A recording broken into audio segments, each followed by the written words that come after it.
माझ्या भाग्याचं माझ्या सोख्याचं लीण सोन्याचं माझं कुंकू रोज पूजिते रोज जपिते लाख मोलाचं माझं कुंकू हा हा हा कुंकू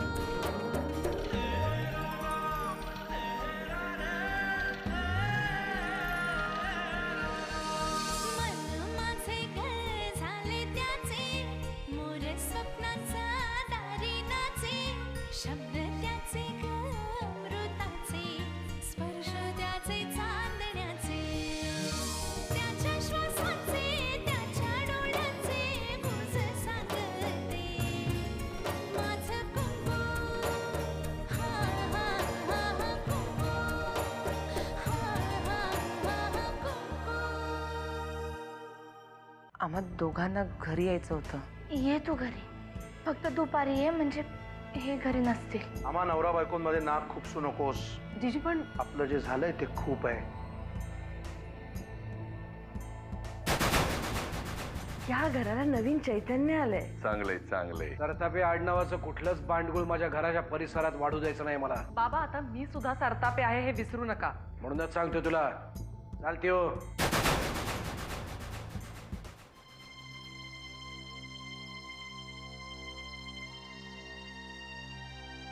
अमृता,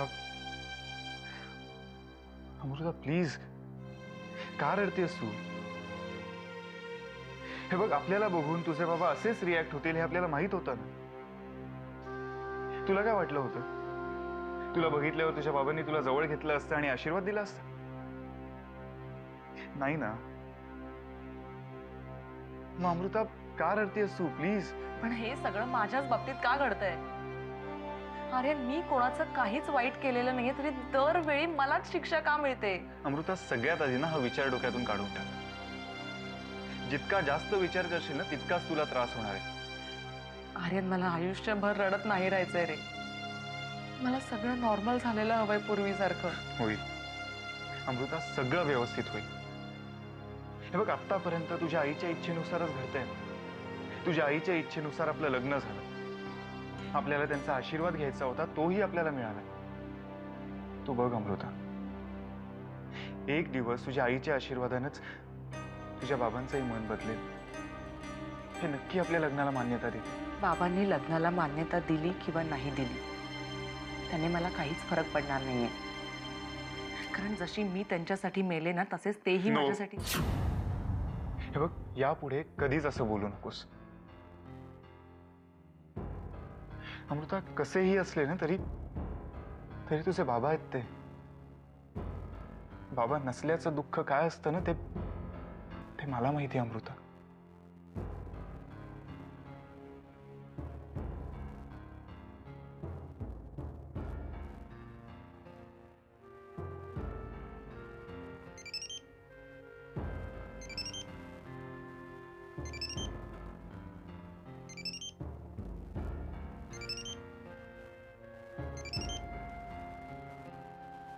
हॅलो आर्यन, हे काय चाललंय तुझं?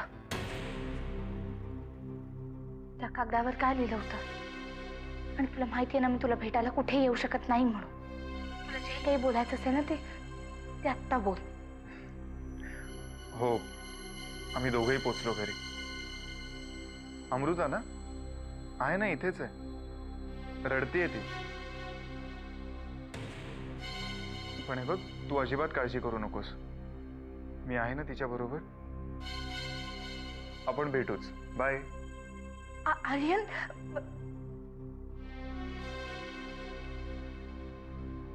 जानकीचा फोन होता. आपण पोचलो की नाही ते विचारत होती. बरं ते जाऊ दे, मला सांग, are you feeling better now? बरं वाटतंय? मग मी पटकन जाऊन येऊ.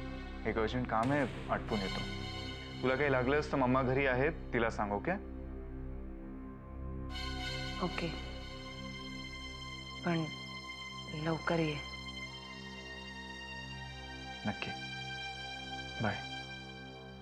बाय.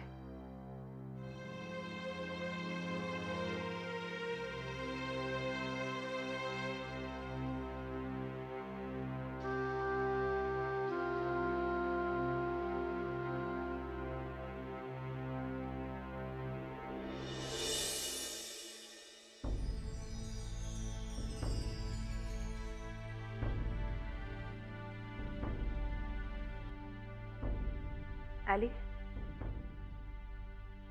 मी आज संध्याकाळपर्यंत निघेन. निघेन म्हणजे कुठे बाहेर चालली? मी दिल्लीला परत जाईन.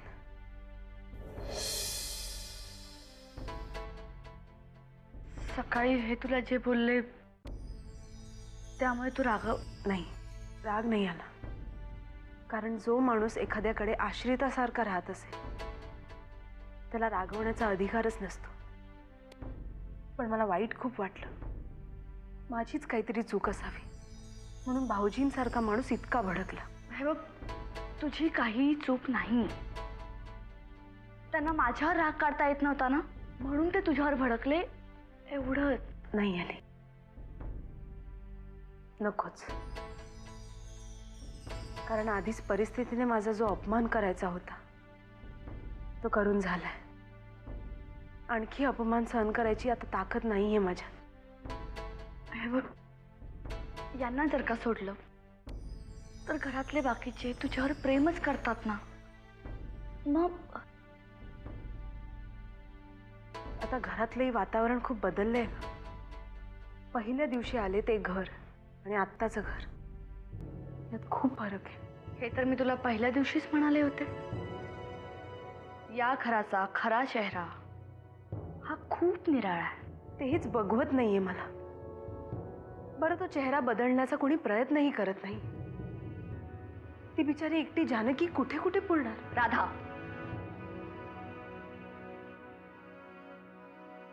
माझ्या समोर त्या मोलकरणीची स्तुती करू नकोस. मला नाही आवडत. ह्याच इंटरनल वादांना कंटाळले मी. हे सगळं सोडून तर इथे आले होते सुखाच्या शोधात. राधा, हे बघ, तू उगाच खूप इमोशनल झालीस. तसं समज.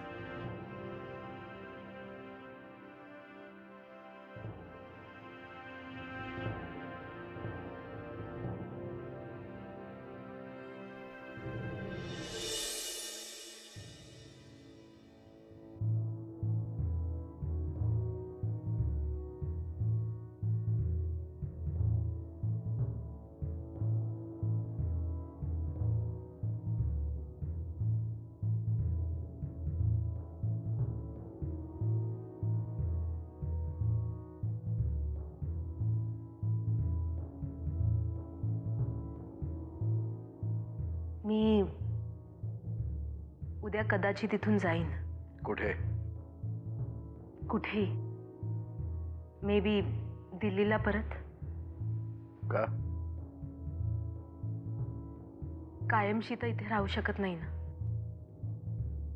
मी पेपरमध्ये वाचलं, मीडियाने चांगलाच फायदा उठवलाय अमृताच्या लग्नाचा. मला कल्लोळ चाललाय सगळीकडे. मला काही फरक पडत नाही त्याचा. का? कारण फरक पडला तरी काय उपयोग, आणि कोण दाद देणार आहे मला काही फरक पडला तर? तुमचे मतदार नक्कीच दाद देतील. मतदार म्हणून काय डोक्यावर बसवते ना. तुम्हाला त्यांना डोक्यावर घ्यावंच लागेल, नाहीतर ते तुम्हाला त्यांच्या डोक्यावरनं खाली पाडतील. ज्या माणसाचा स्वतःच्या मुलीवर कंट्रोल नाही तो आपलं आयुष्य कसं चालवणार असं त्यांना वाटू शकतं. ते जर असा विचार करत असतील तर मूर्ख आहेत ते. मूर्ख म्हणण्यापेक्षा ते भाबडे आहेत असं धरून चालू आपण. कारण जर तसं नसतं तर विधानसभेत बसलेले अर्ध्याहून अधिक आमदार पुन्हा पुन्हा निवडून आले नसते. तुमच्याकडून काहीतरी स्ट्रॉंग स्टेटमेंट जायलाच हवं. गप्प बसणं महागात पडेल. वेल, असं मला वाटतं. अर्थात राजकारणातलं माझ्यापेक्षा जास्त तुम्हाला कळतं. कधी कधी परिस्थितीच्या दबावामुळे सगळं कळत असूनही माणूस मूर्खासारखा वागतो.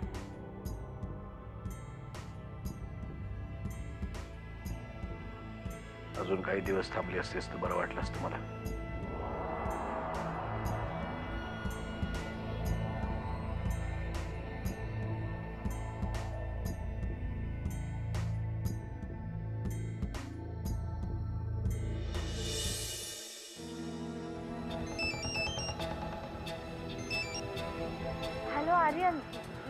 आली आहे इकडे. तू कुठे आहेस?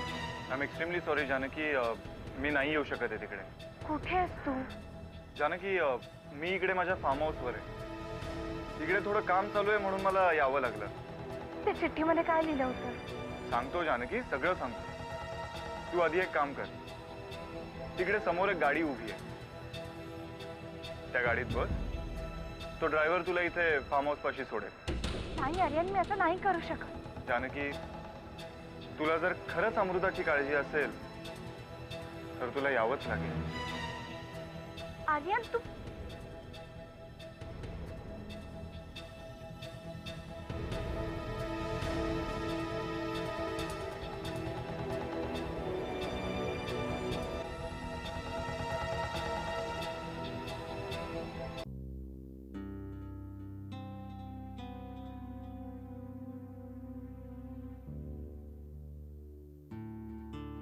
बस.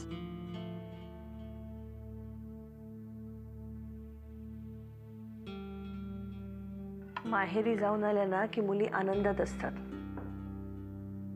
पण तुझा चेहरा एवढा दुःखी का? कोणी बोललं का काही तुला? ते घर माझं नाहीये. त्यांच्यासाठी जर मी मेले असेल तर मी ते घर आपलं कसं म्हणू? मम्मा, आज पुन्हा एकदा हे सिद्ध झालंय की माझं घर, माझी माणसं, माझं भविष्य इथे आहे, ह्या घरात. काय झालं? नरसिंह काही बोलला का तुला? मम्मा प्लीज, नको तो विषय. आणि तसंही त्यांचं काय मत आहे, ते काय बोलले, या गोष्टींना माझ्या लेखी काहीही महत्व नाहीये. हे बघ बेटा, नरसिंहाची बाजू घेऊन मी तुला काहीच समजावू शकत नाही. पण एक गोष्ट मात्र नक्की, माहेर ते माहेरच असतं. माहेर या शब्दाला दुसरा समानार्थी शब्दच नाहीये, असूच शकत नाही. अगं, सासरच्या भिंती कितीही संगमरवरी असल्या ना तरी त्याला माहेरच्या मातीची सर कधीच येत नाही.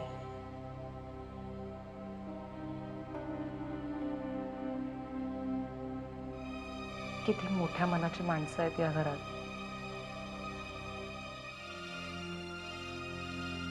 तुमचे हे विचार आणि आर्यांचं माझ्यावर असलेलं नितांत प्रेम, या दोनच गोष्टी खूप आहेत माझ्यासाठी. चल, आता जे झालं ते सगळं विसरून जा. आज मी माझ्या हाताने स्वयंपाक केलाय, त्यामुळे मी जेवढं वाढेन तेवढं जेवायचं माझ्या समोर बसून. आणि हो, जेवताना चेहरा हसरा ठेवायचा, रडायचं नाही. अगं, रडणं हे बायकांच्या पाचवीला पुजलेलं असतं. आनंदातही रडायचं आणि दुःखातही रडायचं. कशासाठी?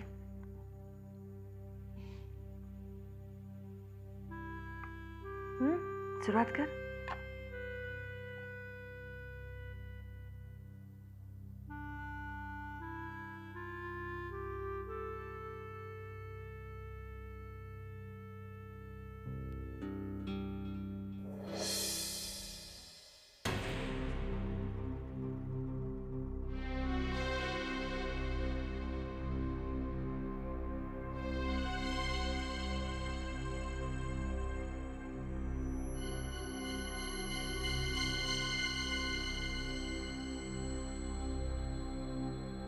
काय झालंय अमृताला?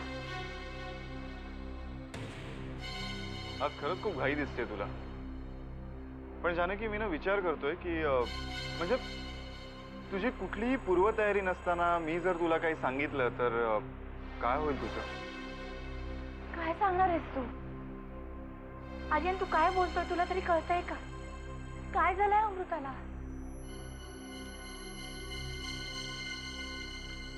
नाही जानकी,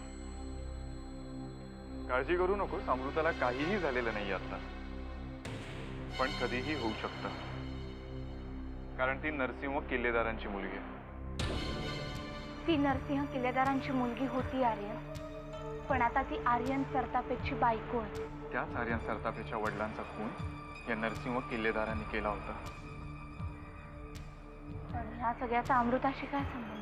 संबंध तिच्या बापाशी आहे जानकी, आणि त्यालाच त्रास देण्यासाठी मी अमृता किल्लेदारशी लग्न केलं. माझ्या सूड कथेतला पहिला टप्पा मी व्यवस्थित पार पाडलाय जानकी. आणि हो, तुझ्या अमूल्य सहकाराबद्दल धन्यवाद. कारण जानकी, तू जर आमच्या पाठीशी नसतीस तर आमचं लग्न कधीच होऊ शकलं नसतं. म्हणजे तू यांच्यावर सूड उगवण्यासाठी तिच्याशी लग्न केलं? अमृतावर तुझं प्रेम नाही? मिसेस जानकी नरसिंह किल्लेदार, तुमची स्मरणशक्ती ना जरा वीक आहे. याआधीच मी तुम्हाला सांगितलं होतं की माझं अमृतावर प्रेम नाही आणि कधीही नसेल. कारण मी फक्त एकाच मुलीवर प्रेम करत आलोय आणि तिचं नाव जानकी.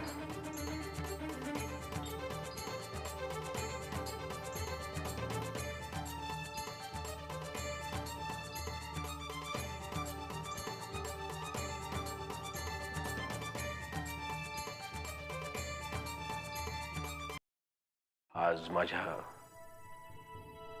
डोळ्यातलं पाणी पाहून तुला काय वाटतंय कळते मला. पूर्वी मला नेहमी म्हणायचीस, आनंदाने का होईना पण डोळ्यातून अश्रू येऊ द्या. लहानपणी तरी कधी रडला होतात का नाही? पण खरं सांगतो नर्मदा, तू गेल्यापासून मी फक्त रडतोच आहे. आज माझा सगळा अहंकार, माझी गुर्मी मला सोडून निघून गेले. मुलीचा जन्म झाल्यावर अगदी छाती ठोकपणे म्हणालो होतो, माझ्या वंशाचा दिवा म्हणजे माझी मुलगीच. मुलाची सगळी कर्तव्य तीच पार पाडेल, अगदी माझ्या चितेला अग्नी देण्यापर्यंत. इथे तर ती जिवंतपणेच मला चितेवर सोडून गेली. आणि मतलबीपणा तरी किती. अग्नी द्यायचे कष्टही तिने घेतले नाहीत. आता इथे मीच स्वतःला जाळून घ्यायचं. त्या अहंकाराची राख होईपर्यंत. या प्रकरणात माझ्या मुलीला वाचवू शकलो नाही, पण या प्रकरणात मला स्वतःला, म्हणजे शेवटी पराभूत मीच. साहेब,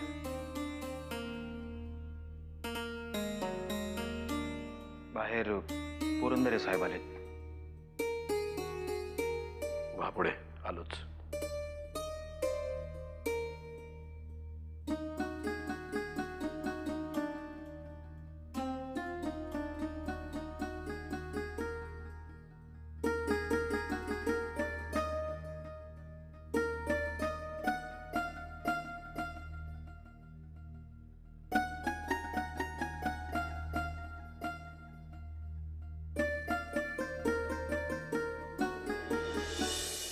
आर्यन, तुला कळतंय का तू काय बोलतोयस ते? आणि तुला जर वाटत असेल की हे सगळं मी निमूटपणे ऐकून घेईन तर ते चूक आहे. हे असं काहीतरी बोलून तू आपल्यातले संबंध कायमचे बिघडवून ठेवशील. आपल्यात संबंध होतेच कुठे जानकी? म्हणजे मला हवे तसे. आर्यन, माझ्या सहनशक्तीचा अंत पाहू नकोस. आपल्यातलं नातं विसरू नको. एक्झॅक्टली. काय नातं आपलं जानकी? तू माझी सासू आणि मी तुझा जावई. नियतीने माझ्याशी खेळलेला सगळ्यात मोठा जुगार आहे जानकी. खरं सांगू जानकी, जर सगळं काही माझ्या मनासारखं झालं असतं ना, तर माझ्या नावाचं कुंकू लावणारी अमृताने तू असतीस. आर्यन बास, एक शब्द जरी जास्त बोललास ना तरी तर काय करणार आहे जानकी? मी काय करेन याची तुला कल्पना नाही आर्यन. पण आता तरी तुझी फालतू बडबड ऐकण्यापेक्षा मी इथून निघून जाईल. नाही जाऊ शकत तू जानकी, कारण तू जर इकडून निघून गेलीस तर अमृताचा जीव धोक्यात येईल जानकी. त्या चिठ्ठीत काय लिहिलं होतं विसरलीस? आर्यन